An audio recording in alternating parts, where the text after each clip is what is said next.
the Son, and the Holy Spirit, now and forever, and to the ages of ages. Amen. Lord have mercy, Lord have mercy, Lord have mercy. Holy Master, bless. Lord Jesus Christ, open our minds and hearts to your gospel teachings and plant in us your saving fear. Show us your compassion and understanding as we deliberate, for blessed art thou always, now and ever, unto ages of ages. Amen. On behalf of His Eminence Archbishop Demetrius, Chairman of the Board of Trustees of our school, the entire Board of Trustees, and on behalf of Father Nicholas Sandafila, the President, all of the students, faculty, staff, alumni, benefactors of our school, I welcome you. It's a special joy to have this Divine Compassion Conference here at our school. And I would just like to say very briefly, we talk about our school as being the intellectual, educational, and spiritual center of the Greek Orthodox Church in America. And it's kind of a long mission statement, but when we really boil it down to the essence of what it is that we're called to do here, we're called, by God's grace, to transform the hearts and the minds of those who are called to transform the hearts and the minds of the people that they will serve in their Christ-centered service in the church and in society. So it's a very high calling, and this conference is so fitting for us to host here. So thank you for coming. At this point, I'd like to ask our interim dean, James Skedros, to come forward and take it from here. Welcome again. My name is Jim Skedros, and I'm interim dean here at Holy Cross Greek Orthodox School of Theology. And it's certainly more than fitting that this conference is taking place here at Holy Cross, because in 2001, a group of women gathered through phone calls, through emails, through face-to-face gatherings, and came up with an idea that what would it look like if graduates of Orthodox seminaries, female graduates of Orthodox seminaries, got together to do something really not just for them, but for the church. To do something for women's ministries in the church, but for the church at large. And these were women who were trained in theology, so it's more than fitting that their first public conference, they've done lots of work, as most of you know, but their first public conference is being held at a school of theology, and we're fortunate to have them here at Holy Cross. And one of those early founders is no stranger to any of us here. She is the Spirit, along with the Spirit, capital S, who has been behind this conference, giving it shape and form.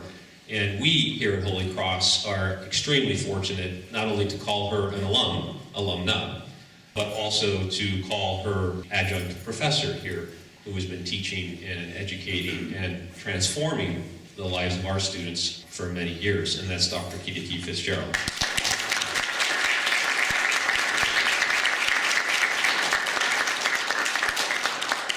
So it's my privilege and honor tonight to start the conference off by welcoming our keynote speaker. Our keynote speaker is Father Roberto Ubertino. The very Reverend Father Roberto Ubertino is the founder and director of St. John the Compassionate Mission in Toronto, Ontario, Canada, which is an apostolate of the American Carpatho-Russian Orthodox Diocese. He was born in Kinshasa, Congo, and his life's journey brought him many rich experiences, having lived, worked, and studied in South Africa, Italy, France, Spain, and the ghettos of Detroit. Seeing a need in Toronto's east side, Father Roberto, with a group of local people, founded St. John the Compassionate Mission in 1987. St. John's Mission is an Orthodox Christian outreach ministry with a variety of initiatives for marginalized individuals and families in a community setting, such as St. John's Bakery, thrift store, family and children's programs, as well as lived theology school. Again, it's my pleasure to welcome Father Roberto, who will be addressing us tonight on the topic in service of perfect love, John 15:9, and 1 John 4:18, Orthodox reflections on suffering, compassion, and ministry. Father Roberto.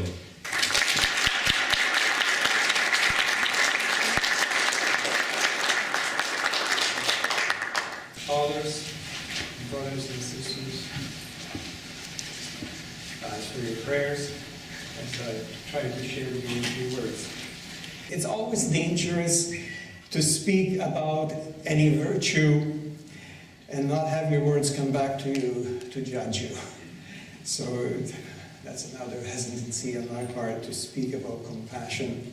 I don't know much about what compassion is.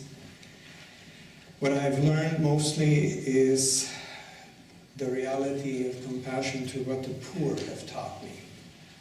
I will then dare to speak about compassion from what I have learned from Peter, Edna, Jeannie, Debbie, Lauren, Julio, Elizabeth, Carol, Ann, and so many others, the so-called poor, who through the years have been my professors, my teachers, my masters, as St. John the Merciful says, the poor are our masters and teachers. It is their experience with a few personal intuitions that I now submit to your consideration. And as my spiritual father said the other day, take what I say. If it's helpful, do it, and if it isn't, forget about it. A few days before coming here to Boston, while Toronto was making the headlines throughout the world, we had a death at the mission. And while waiting for the funeral, sitting at one of our tables, I heard a conversation between Jeannie and Misty, her daughter. Misty used to come to the mission in diapers, and now she has her own family.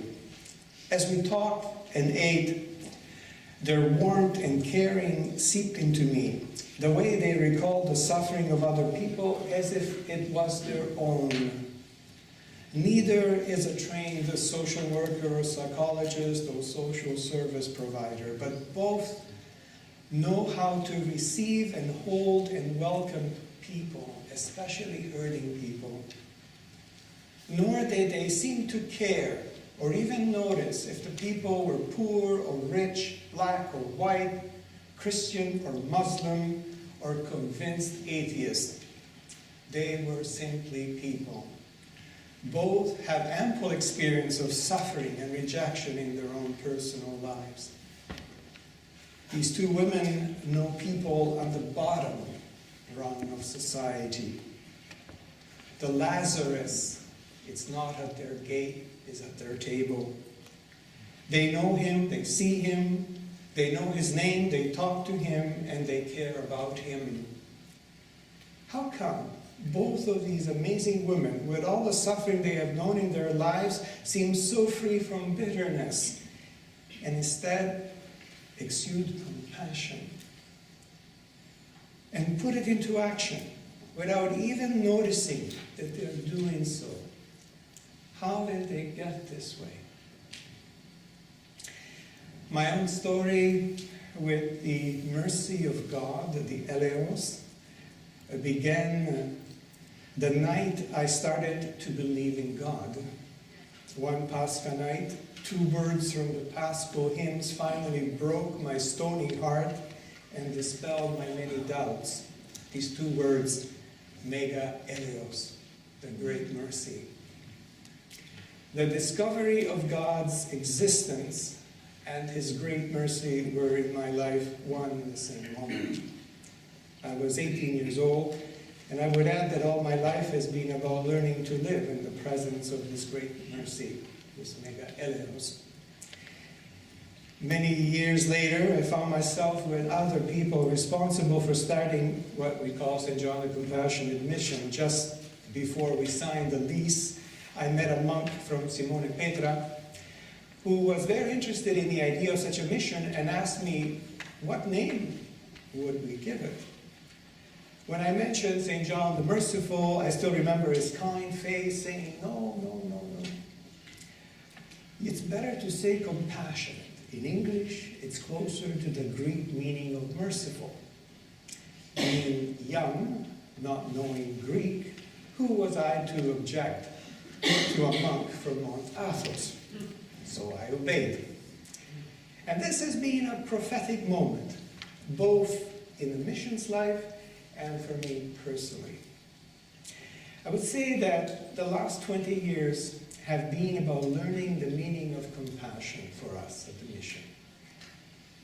I would say that compassion is the intensity of mercy. To be compassionate, you must be open to having your heart broken by another.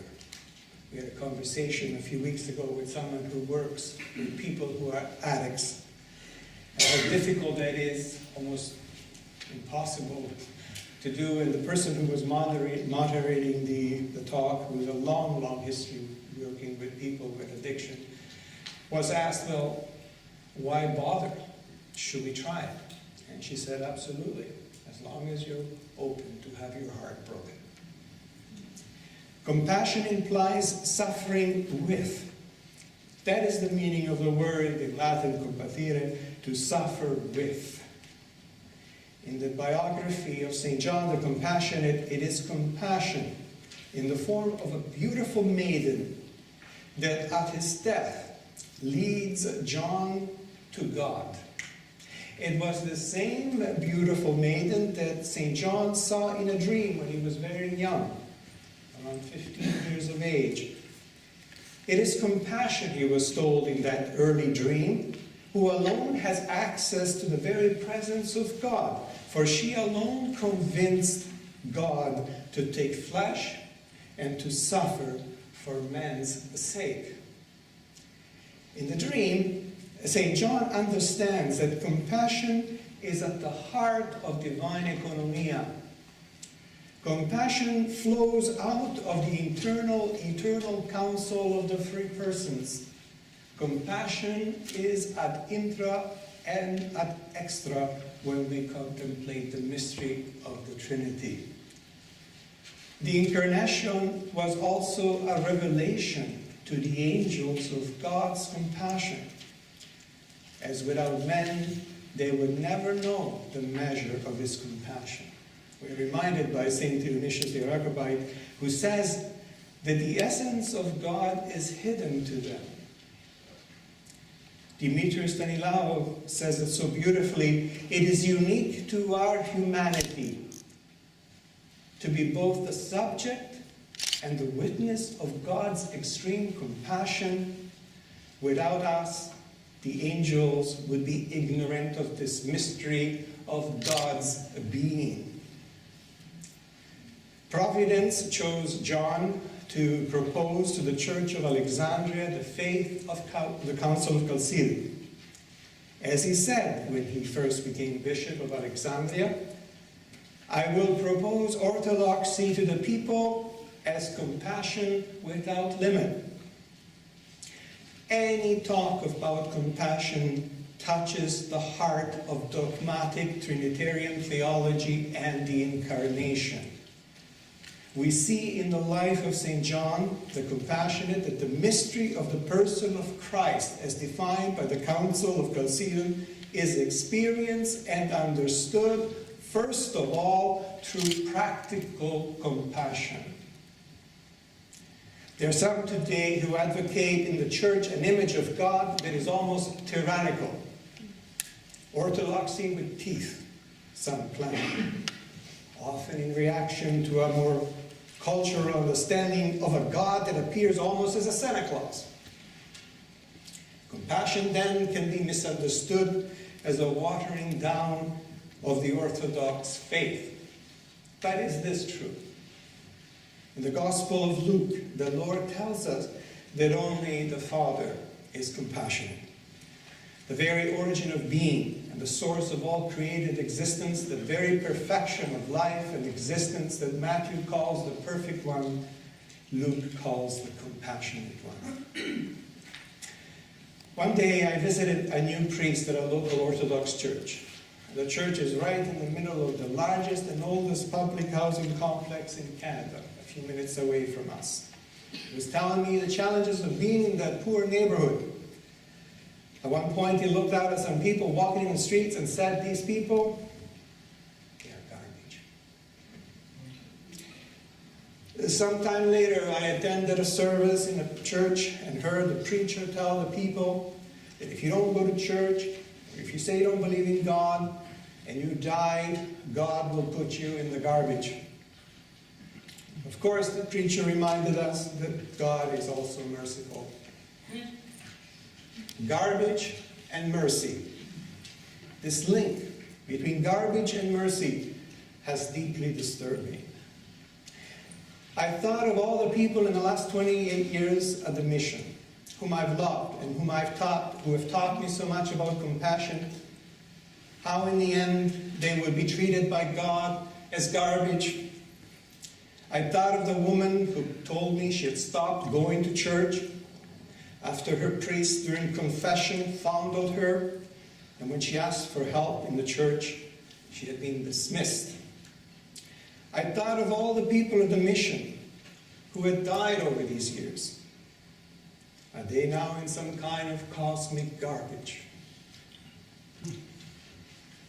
Was this the patristic teaching that I had missed? Practically speaking, was I spending my life with people who are destined for the garbage by God?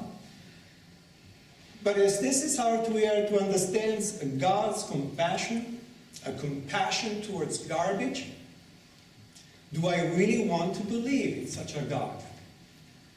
I insist on this because any talk of divine compassion touches at the heart of the Orthodox faith and of Christian revelation. Having said this, let us look at what, practically speaking, orthopraxis implies for the Church to be the compassionate presence of God in the real world, of real men, of real women, of real children.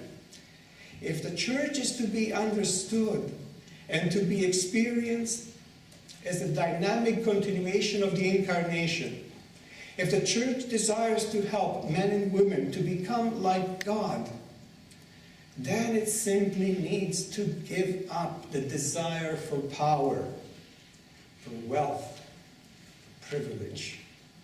It must give up the need to protect itself and work for its own survival as if God does not provide.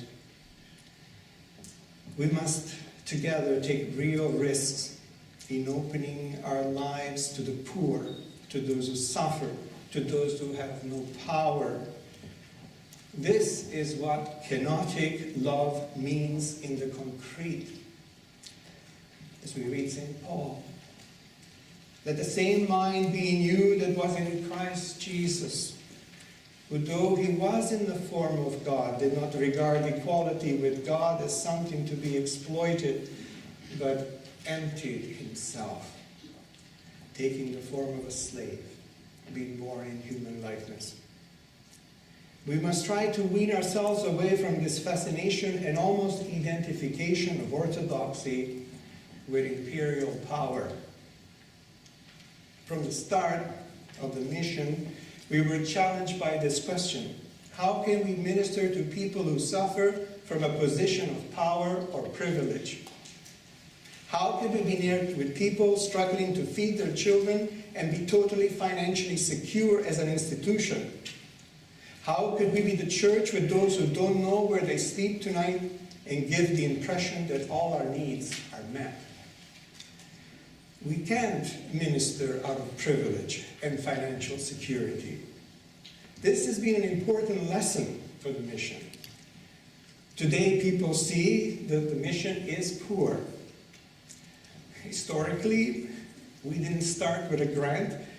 We started only with a 1 month's rent guarantee. It was a mistake on my part. I thought that $500 was forever. Instead, it was only for one time. But I already signed the lease, so it was too late. And to this day, we still struggle to pay our bills and have no regular secure form of income. And at times, we have to take up a collection so we can buy milk for coffee for the day. About 15 years ago, we had to leave our original neighborhood.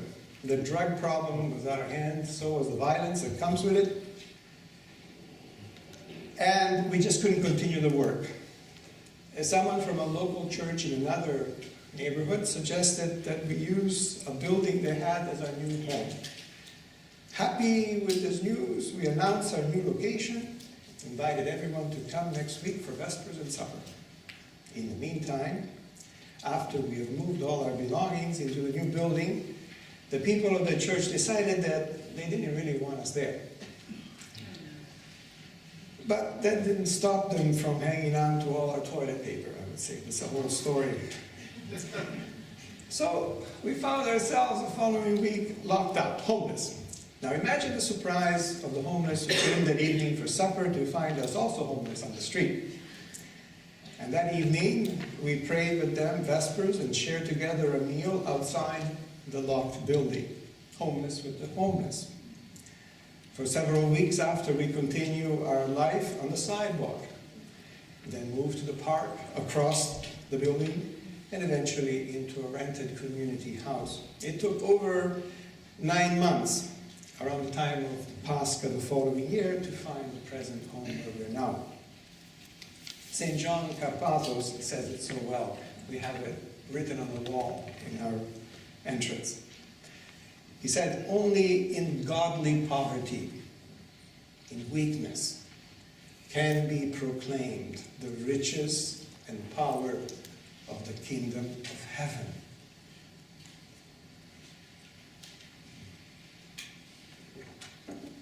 The poor are a privileged place of compassion, not only as receivers, but also as teachers of compassion for the church. And by the poor, I don't only mean the ones who can afford to eat or have no work. I also include all the marginalized because of physical or mental challenges, the shunned, the disdained, those who work 2 jobs to make a meager living, the sick, the boring, the uneducated, the so-called losers of our society, the unattractive, those who have no voice, no power, no influence, the misfits, all the people we like to ignore and avoid. Like my friend John, for some reason hardly ever washes, and whose only one shirt has all bloodstains from the bed bugs' bites. Some people will challenge you to the core, and then you will know that you still have to begin to learn what compassion is. The poor, those who suffer that I have known in the last 20 years of the mission, are the sacramental presence of Christ, as St. John Chrysostom refers to them. And I've certainly learned more from them than I've had by reading theological books. Theology is best when done in the context of real life. Pure academic theology serves those who understand its language. But when theology hits the road, it becomes alive for those who share their lives with others, with the poor. And on the road, theology then becomes a matter of life or of death, a daily choice between hope or despair. The poor as sacrament? Yes, but let's be honest, this is not always a warm and fuzzy sacrament. Often, it's not only my heart that seems to break, but also my patience. Just last Sunday, after reading the Gospel of the Good Samaritan, I had a confrontation with a man who came in drunk and was abusive to everyone. Unusual, I would say, but he was. I had to struggle really hard not to answer back to his overtly disgusting comments. And I was thinking, here I am, right after the liturgy, and I want to strangle this homeless man. One day, a woman, not long ago, knowing that I also have a nursing background, demands my attention. She's in a lot of pain. And before I can say anything, she lifts up her t-shirt to show me her breasts and shouts out at me, "Look at my pus-oozing breasts." And I thought to myself, whoa, this would not look a good photo. She was too embarrassed to go to see her doctor. And so we learned the reality of the Latin root of patience, which is to suffer. We have this experience that the sacramental presence of the Lord in the poor, those who suffer, often comes at a point when you can't take it anymore. I'm sure there are many here who know what I mean. Usually at the end of the day, usually when you're tired and fed up, at the end of a long, long day, someone will come in and really need your help. One evening, I was told after Vespers, just as we were all rushing to get back home, that someone was in the kitchen with a knife trying to kill themselves. So I went in and found Edna screaming, crying, throwing plates around, waving a kitchen knife. She was not on drugs or mentally sick, she was just in a lot of pain. After several hours, she did come down, and I had one of the most profound experiences of prayer in my life with this woman. Let me stress this sacramental presence of Christ in the poor person. I want to stress this because we don't always treat the poor person with respect. Sometimes I find in our churches the practice of what was once called the making of rice Christians. A priest was telling me how he had started helping a family who had no work and needed food, but then he stopped helping them because they would not come for the services. Never mind that they were not Orthodox. The church on the street cannot be about serving ourselves by convert shopping. Now I want to say a few words about the relationship between social justice and compassion. Compassion, suffering with others, also leads us to act on behalf of those who suffer. We can't ignore the sinful, unjust systems that often are the cause of poverty and suffering in people's lives. When St. John became Bishop of Alexandria, he made sure that all the scales of the market were correct so that no one would be cheated. And his faith in the Council of Chalcedon meant maternity benefits for poor women. At the mission, it has meant start a bakery so that people can have jobs. To simply feel sorry for the suffering of another and do nothing when it is in our power to act is not compassion. The poor are not just there to be used for our own salvation. I get to heaven while everybody else goes in the garbage.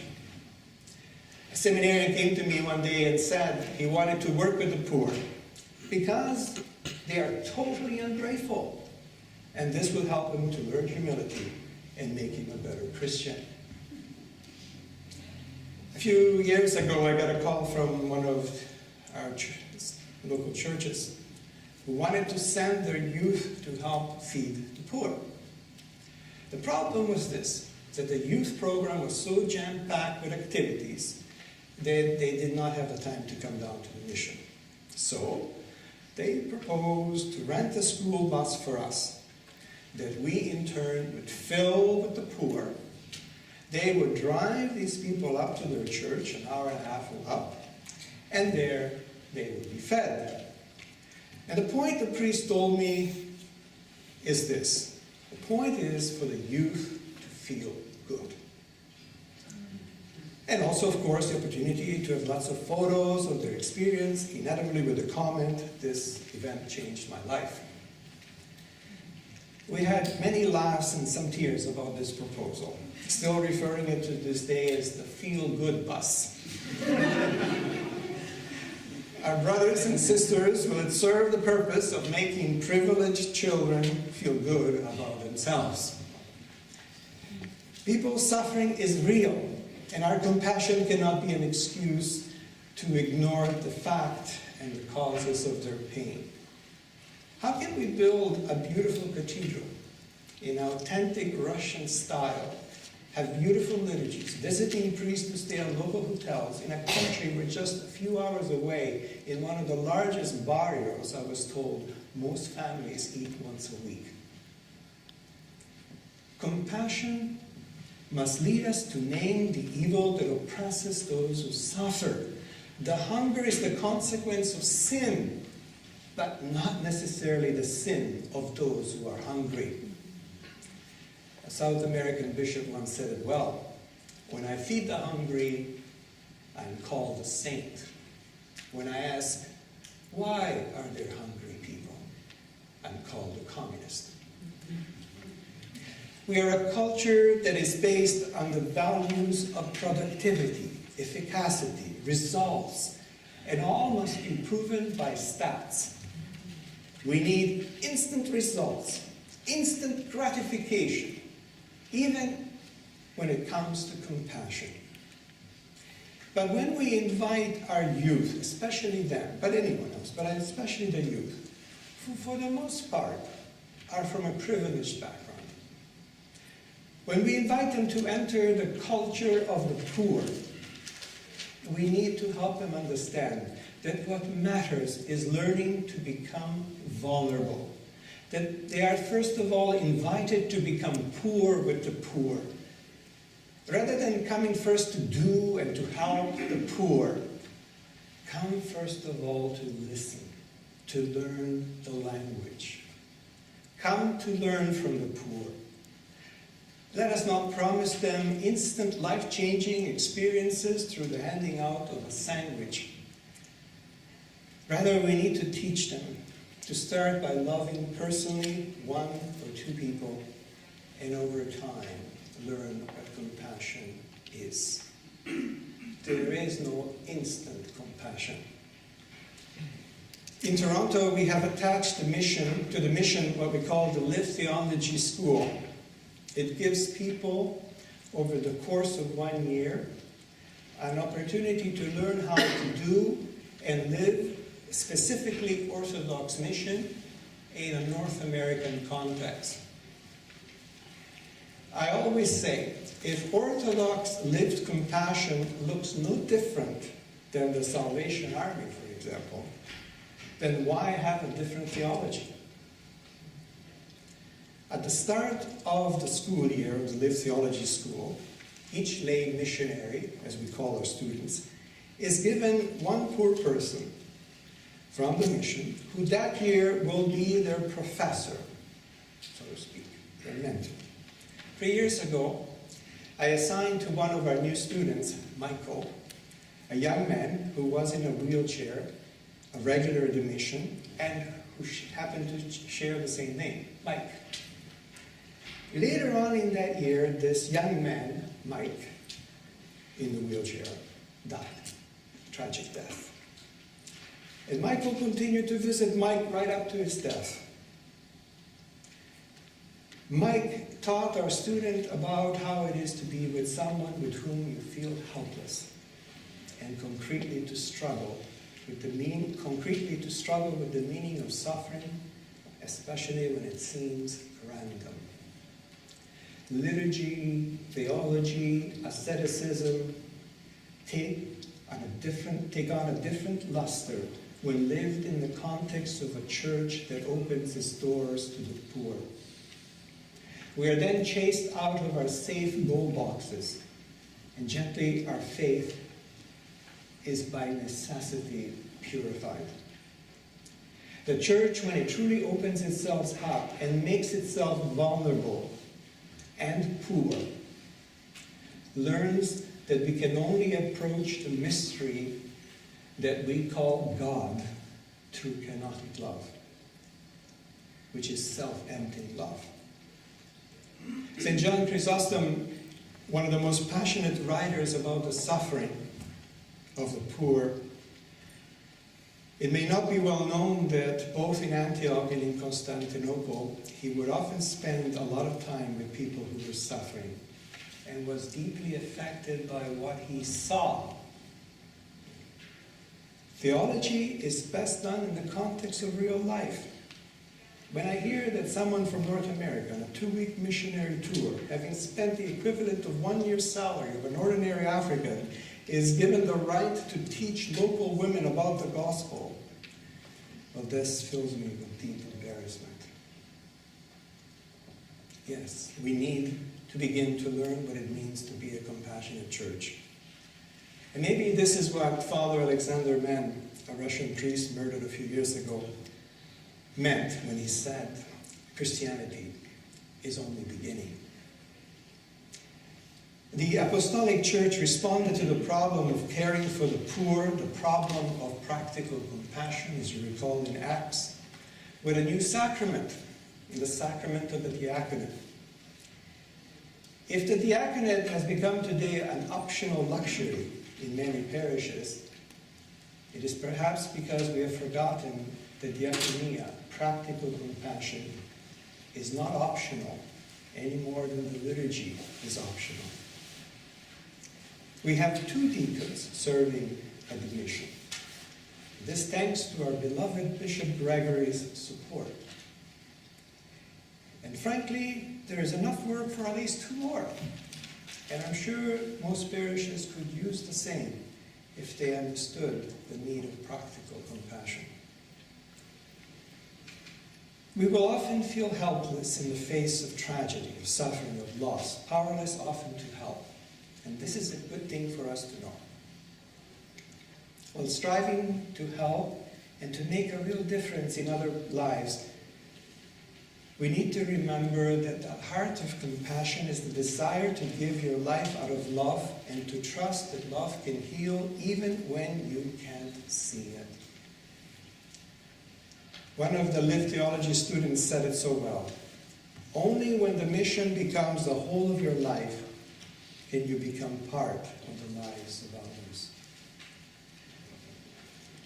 Michael, who I just quoted a while ago, the story with Mike, is a beautiful example how our youth, when given a chance, can really learn how to be with the poor.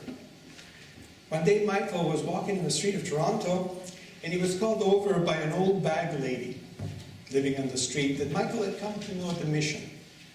So he went over, and while she was talking to him, she literally died in his arms, as if she had felt that she could now finally leave this world in the arms of someone who had shown her some real care. Rather than visiting the poor as tourists, we need to learn to come and sit down and see God in people, to name the good in their midst and to live this good by offering it to God, who is the source of all good, in prayer. To be compassionate for the church then means to become a living prayer, where the cry of the heart of those who suffer and your own cry for mercy are one, where there is no division between love and prayer. To be compassionate implies a refusal to approach another from the top down, as the world does. Last month, we had a beautiful event at the mission. We had the ordination of a deacon. And the deacon was reminded by our beloved bishop that even though on that day he was number 1 in the diocese, the next day he would be at the bottom of the heap. How beautifully said, I thought. But surely he could not go that low. Why? Because it reminded me the words of the elder Sophroni, who spoke of how Christ inverted the pyramid of the world, where the people who dominate others are on top and the dominated are on the bottom. He said Christ inverted this pyramid, and now he is Christ at the very, very, very bottom of the pyramid. He alone takes the lowest place, and to get close to him, you have to go down to the bottom. But he alone has gone that low. And the lower and the closer we come to Christ, the less people we step on and the more people we carry, but never to the measure that Christ does. You know that those who are regarded as rulers of the Gentiles lord over them, and their high officials exercise authority over them. Not so with you. Instead, whoever wants to become great among you must be your servant. Whoever wants to be first must be slave of all. For even the Son of Man did not come to be served, but to serve, and to give his life as a ransom for many. Compassion makes mercy utterly personal and interior.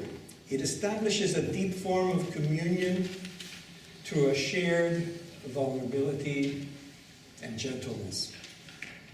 Compassion helps us to see reality as an unfolding gift. It is the ability to see with the eyes of the heart and to receive the mystery of the other into your life. For example, at table, as we're sharing a meal, I often ask each person their name. I often end up initiating the greeting. But I can't tell you how touched I am when someone finally turns around and says, "And Father, what is your name?" There's something very beautiful and tender in the simple revelation of one another's name while breaking bread together. A woman came to see me and introduced herself, as often the poor do, with her diagnosis. "Father, I am a psychotic, manic depressive, diabetic, and I'm pregnant, and I need help." So, I took a deep breath, and I said, "Okay, what's your name?" The turning point of all who come to serve in the mission as a missionary is to discover that I am the poor person. That I am the person in need of compassion. It was a hot July, and I was fed up with many things and took refuge in the chapel. There I thought I would be safe and alone. In walks Carol Ann, a homeless woman, a regular at the mission, who suffered from terrible mental illness. I resented her coming into the chapel at that moment and hoped she would not see me as I was hiding in the corner of the dark church. I didn't want to talk to anyone.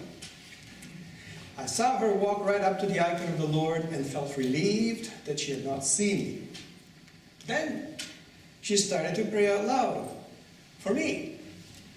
And she prayed for all the things that were in my heart heavy in that moment. Finally, while walking out, she turned to me and spoke to me through the darkness of the chapel as if she could guess where I was hiding. And she says, "Father Roberto, remember, Christ is risen."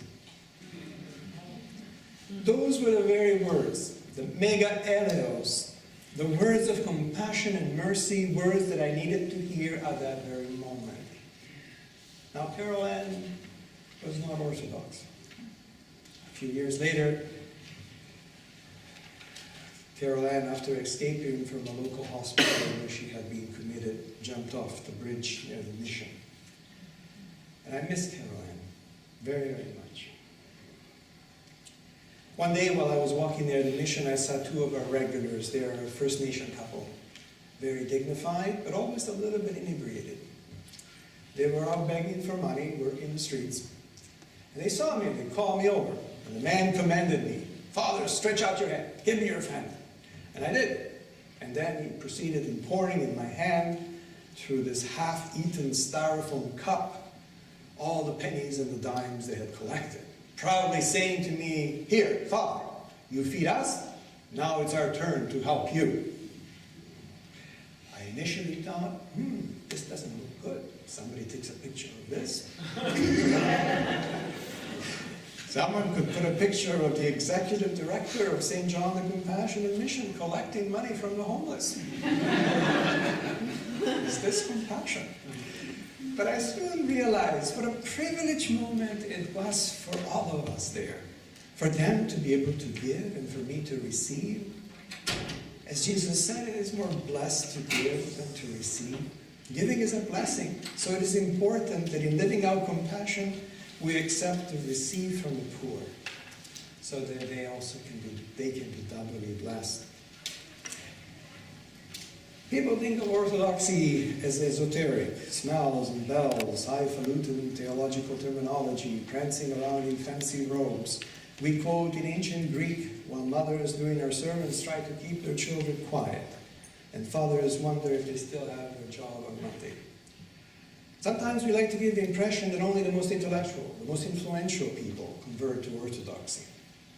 We often think that it is the poor who need us, and we should help them. It is kind of a noblesse oblige. Then we hear, and I hear this all the time, arguments like this. Well, it's true, but we can't afford to feed them right now. We lost revenue last year. Or how can we accommodate them without compromising our liturgical schedules or our building projects? We need first to renovate our hall or to buy new vestments. We discuss this as if the poor person was an optional part of our church life.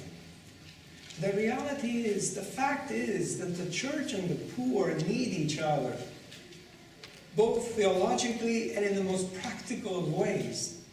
As St. Maximus the Confessor in his church mystagogy says so clearly, for the poor man is God. The church is not fully herself if she is not diaconal, a serving church, a washing of feet church.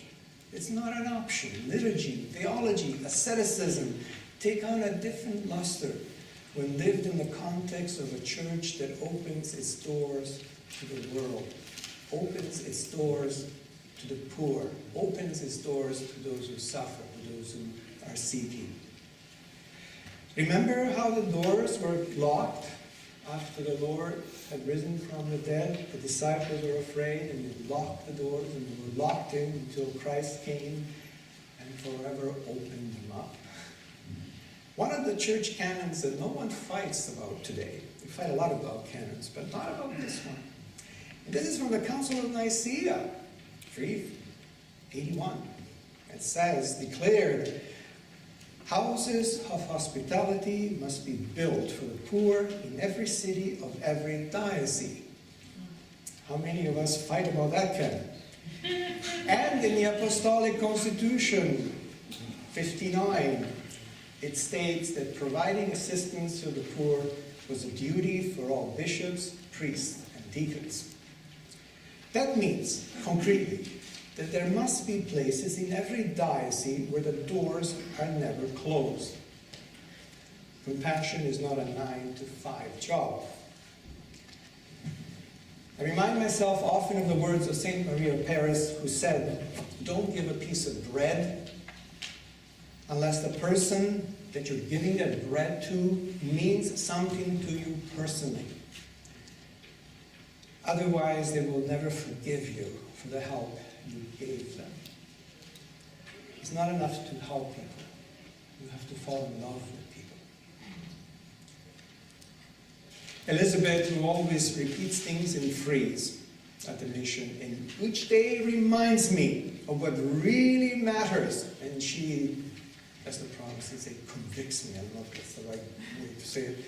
She shouts at me for everybody to hear, Father, Father, Father, why don't you have time to listen to me? Father, you're always so busy. Father, you're always so busy. Father, you're always so busy. She repeats it 3 times all the time. Elizabeth is the one person I really dread to see on Judgment Day. The poor teach me that it's not enough to dish out food. What the human heart craves is communion. The poor teach me that you don't have to use words to preach the gospel necessarily, but you can use a table and some bread to experience communion. At the Live Theology School, we teach our lay missionaries that Orthodox mission begins around a table, just like in the gospel. Divine compassion can be a shared meal. One day after lunch, the person sitting next to me exclaimed, Father, I don't think I believe in God, but this food is so good that there has to be a God. One evening, the mission was full of people, and in walked a person who was kind of big size and was looking to make trouble.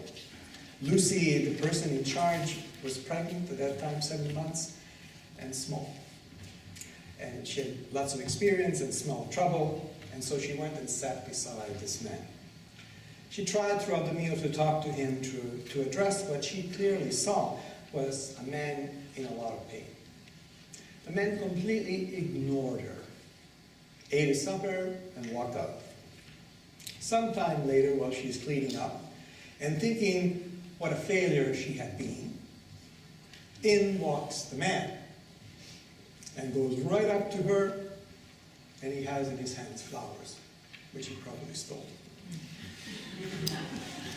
Gives it to her and says, "Thank you for sitting beside me." Often we advertise mission work as life-changing. Go here for 2 days, go there for 2 weeks, practice compassion, come back changed forever. But what is it that changes our lives for real? Let's get real. What changes really our life? What really can change our life over time, year after year after year, is the discovery of our shared poverty, of our mutual necessity to open up to the common cry for divine compassion. What changes my life is the slow and repeated daily after day after year realization that is not where I am successful or efficient or generous or virtuous that God meets me.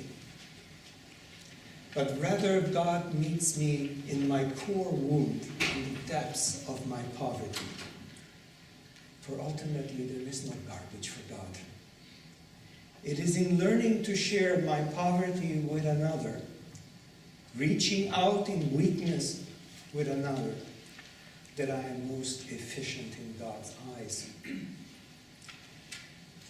To end, Dimitrios Stanislaou says it so well when he says to us in the words that I mentioned in the beginning, "It is unique to our humanity to be both the subject and the witness of God's extreme compassion. In the healing and in the spiritualization of all creation, our contribution to the angels is the sensible, practical, understanding, acknowledge of the extent of God's compassion and love. Without the human person, without Debbie, without Edna, without Carol Ann, the angels would be ignorant of this mystery of God's being. Divine compassion reveals that in creating, God desired life to be known as communion of love, and that this is the supreme good to which we are all called. Callistos Katafiothes says it in an amazing way, in 2 words, 4 words. Both God and humans love and wish to be loved. Therefore, compassion touches on what is at the same time most divine and most human, without confusion or separation. That is why the Holy Father John the Compassionate began his ministry with these words, "I will propose the Orthodox faith, the people of Alexandria, by a compassion that has no limits." This is what the angels learn through us. Divine compassion has no limits. Compassion helps us to see our life here as an unfolding gift. Compassion opens us to see with the eyes of the heart and receive the other as a mystery, not as a commodity or a statistic. Thus, compassion leads the heart. It leads us to the heart. And in the heart's silence, we learn that we only know God and one another by love. Perfect love touches us at the very core of our woundedness, of our imperfection, of our longings and need, of our poverty and hunger. The experience of the unconditional, non-demanding, infinite compassion without measure of the Father fills us in turn with compassion towards one another, especially all those who suffer, the poor, the vicars of Christ. Forgive me and pray for me.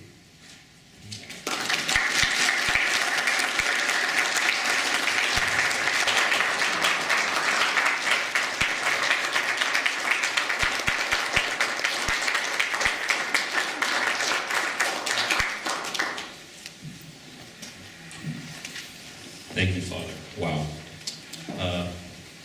We are grateful to have in our midst another faculty member here at Helena College, a former faculty member, Susan Arida, who will offer a response. Susan Arida attended St. Vladimir's Seminary from 1975 through 1977. She taught religious education at St. Herman's Seminary, Kodiak, Alaska, has taught writing courses here at Helena College, and is currently the director of the YMCA International Learning Center of Greater Boston. She is active at Holy Trinity Cathedral, Boston, where her husband, Father Robert Arida, serves as rector and dean. Please join me in welcoming Susan Arida.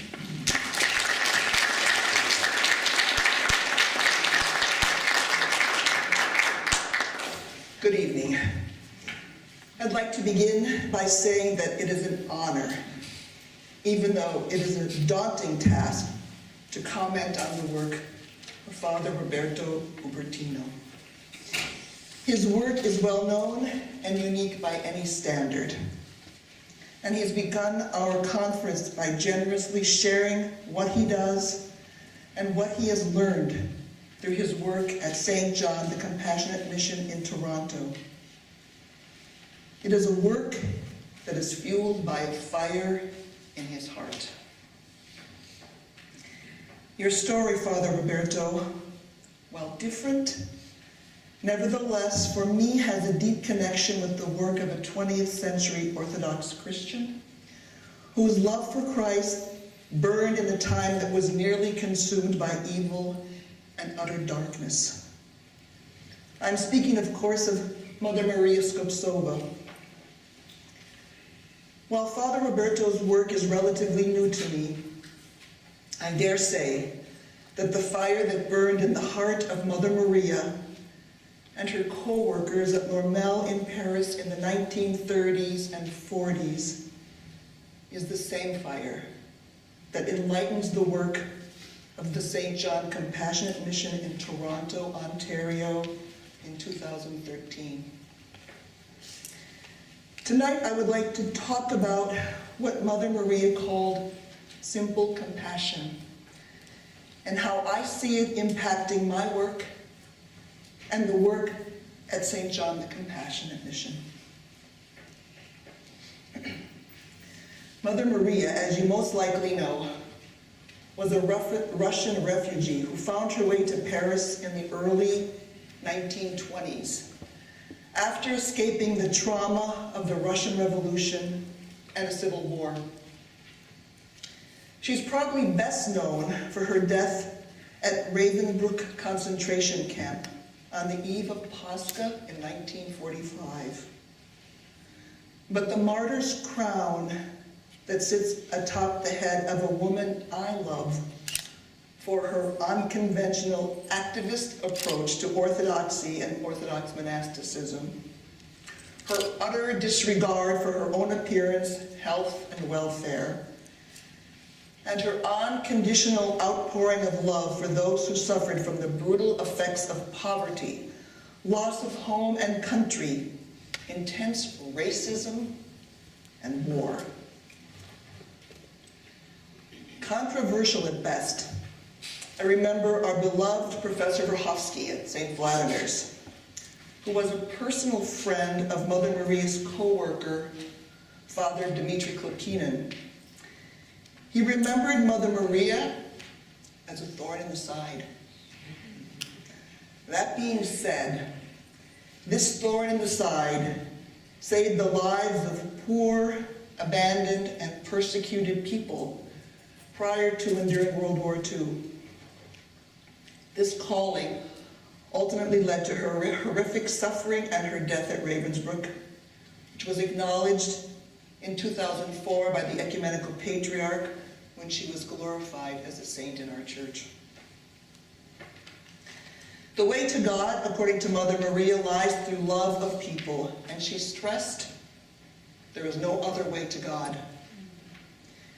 She said God lies in the center, in the heart of human beings, in their suffering, and in our shared creation.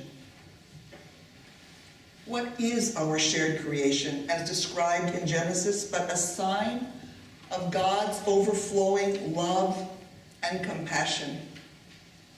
He wanted us to know and love each other, to be people created in His image and likeness, with the potential to manifest His presence in the created world, and instilling in all persons dignity and value. It is through God's mercy and infinite compassion, expressed in the life, death, and resurrection of His Son, that all of humanity can become like God. We were formed to take risks, to create, and to grow in God's love and mercy, looking to God to sustain us in this multifaceted, complex, unjust, suffering, surprising, and wonderful world. For me, our lives and our work must be framed by both the words of the psalmist, "Your mercy shall follow me all the days of my life," and by our Lord's words from the cross, "Father, forgive them." Without trusting that God will take care of us, and without forgiveness, we are lost. From these words, we recognize our blessings, while at the same time, we are challenged to respond to the abundant and awesome power of God's divine compassion.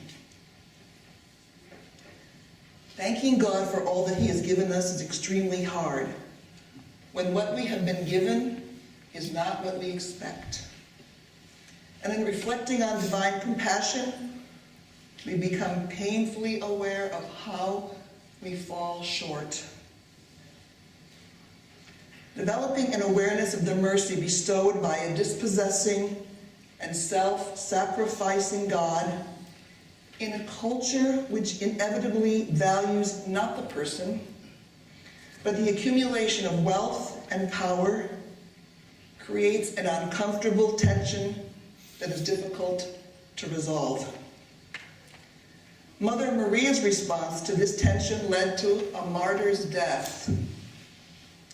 Father Roberto's response, though he is spared the dangers of living in an occupied, war-torn country, still involves tremendous risk. Like Mother Maria, Father Roberto began his work on a prayer. Without a permanent home or solid financial backing. No matter, Mother Maria once said, we need to walk on the waters. When her co-walkers reacted with skepticism, she replied, well, it's safer to go round by land, but you may never reach your destination. Like Mother Maria, Father Roberto responded by getting out of the boat and jumping in the water. And by that act of faith, and those at St. John the Compassionate Mission, they have become agents of God's love and mercy. Today, at least in most parts of North America, people do not live in a war zone. They don't suffer from famine or face the threat of untreatable diseases. But in my work at the YMCA International Learning Center, I am inundated with statistics about need. Some pretty depressing numbers indicate that in Boston, 1 in 5 children are hungry. More than 7,000 men, women, and children are homeless. And in a city of an estimated 336,000, 46,000 people have limited English skills, which in turn limits their ability to get jobs that pay a living wage. From these 46,000 people displaced by a changing global economy, our institute offers classes for 250 people who, while struggling to learn English, learn long hours paid at $8 an hour, and then jump at the chance for overtime so they can send more money to their families back home. People coming from Iran, Iraq, Syria, Ethiopia, and Haiti, among many other countries, have known terrible suffering. I don't know the statistics in Toronto, but I imagine it's a similar story. But the need is not obvious. It hides in corners, and it's only seen by the growing number of homeless begging on the street. At times the need seems beyond belief. Where does the work begin? The cycle of poverty continues. Injustice and inequality are institutionalized because the economic engines driving our society are only focused on the bottom line. Eradicating or even addressing social ills are too expensive. And an occasional afterthought only, pricking at the social conscience at best. Our collective inability to address concerns relating to education, housing, healthcare, healthy food, clean air, human rights, and on, makes me simultaneously feel guilty and grateful for my own comfort. Living in a time that was even more cruel to the poor, Mother Maria's response to great need is the response I see in St. John the Compassionate Mission, which is to give oneself over to the work, whatever the work is: scrubbing the floors, painting the walls, teaching a class, leading a discussion group, finding a bed for someone, a meal, and praying. But like Mother Maria's work at Lormel in meeting the overwhelming need, the community that is St. John the Compassionate Mission desires to see the face of the person standing in front of them, seeing in this person and in all people a unique opportunity for communion. Mother Maria, for all her busyness, she was busy, always doing something, knew the source of compassion was seeing Christ in the other. Ultimately, and I'm sure we've all experienced this, we are faced with a situation when all physical and material aid has been exhausted, and we realize we can't fix it. All we can do is listen and be there alongside the person in their loneliness and brokenness. When we are faced with this helplessness, Mother Maria tells us what is needed is simple: compassion. What is that compassion? We know that compassion comes out of love, and love means relationship. While we would probably all agree that the church should be involved in so-called charitable work, we must also be careful that charity and compassion do not become abstract, institutionalized values. Compassion as an idea and not an act of love becomes an obligation that surely leads to a power dynamic that degrades personal dignity and limits the freedom of the person in front of you. But relationships are hard. They do not conform to laws. There isn't a script to follow.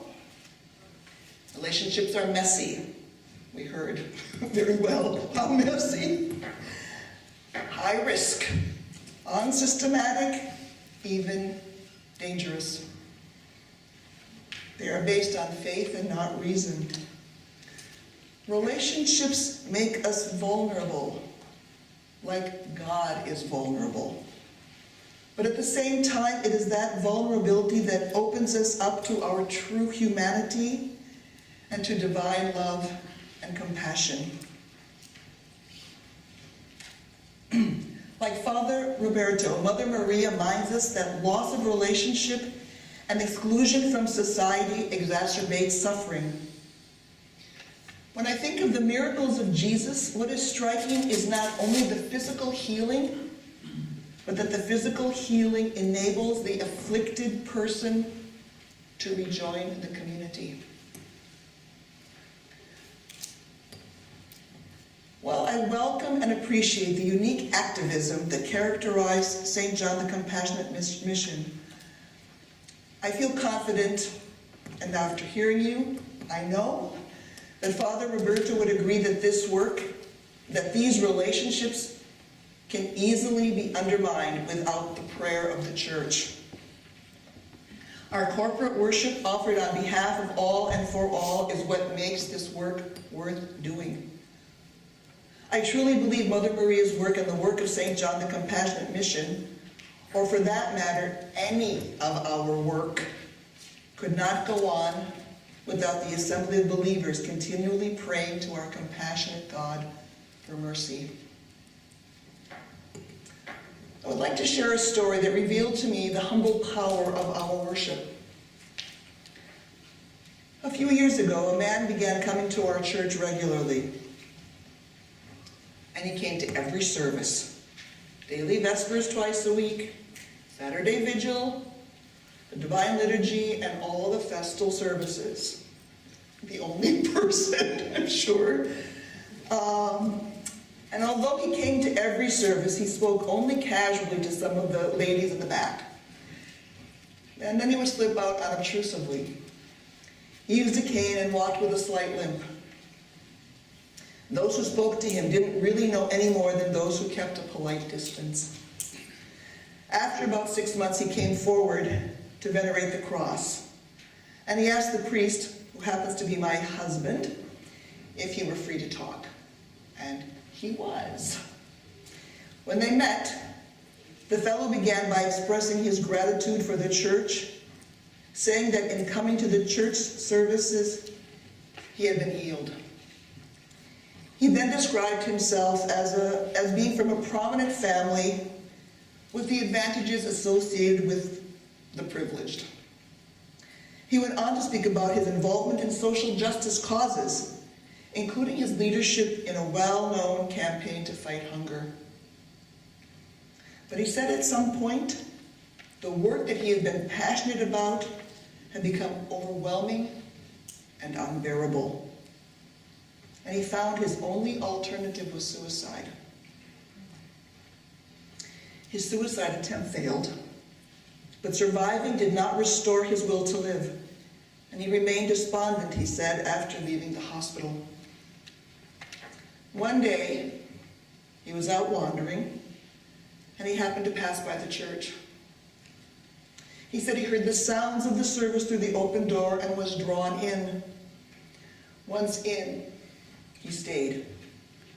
He said the prayers, the sermons, the singing, the icons, the people, the children, all restored his will to live and drew him back to God. For me, this is the miracle of the church, and this is what we offer to the world. But more than ever, our churches need to be places of love and compassion, which can lead to rebirth and restoration for all who enter the doors. We need to challenge our comfort levels and ask ourselves if our churches are places where love, beauty, learning, faith, and community can be found. We might well ask ourselves what Mother Maria once asked herself. As always, challenging herself, she wrote, "Am I with Christ? Or am I among irresponsible words, which I've begun to feel are a sacrilege, an offense, a deathly poem?" Now, to change the subject slightly, Brother Roberto, I want to take a minute to add a word about the reality of nonprofit work. My guess is that, like me, you have budget worries. It turns out that Mother Maria, while burning with the fire of Christian love, also had her real-life practical worries about where the next franc would come from to pay the long overdue bills. And I felt reassured when I read her confession. She's quoted as saying, "If you open my skull, you'll find nothing but bills, receipts, and debt. And in that, I am worse and lower than any other person." I want to end with a short verse by an Orthodox poet, David O'Neill, who has in many ways shown love and compassion to the poor, the sick, and the dying. He's also a friend of mine. His poem resonates with me, with my work, with my many struggles, and I feel compelled to share it with you tonight. It's called A Simple Step. What passes for faith might be better described as pretending 99 times out of 100. But the one person out of 100 who takes the step, simple and inevitable, past pretending, saves the other 99. Thank you, Father Roberto.